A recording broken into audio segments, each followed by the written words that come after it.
You ask Tiger to solve. This deals with linear equations with one unknown.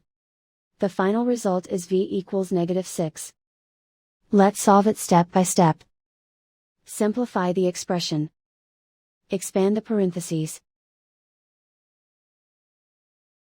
Multiply the coefficients. Simplify the arithmetic. Swap sides.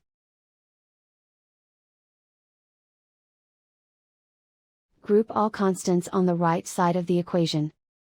Subtract 10 from both sides.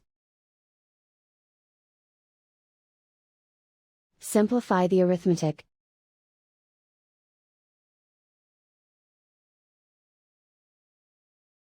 Isolate the v.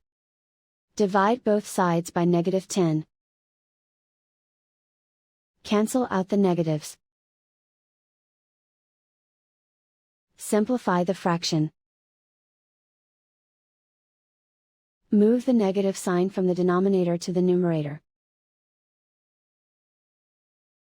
Find the greatest common factor of the numerator and denominator.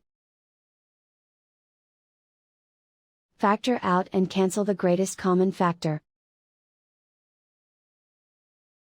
And so the final result is v equals -6.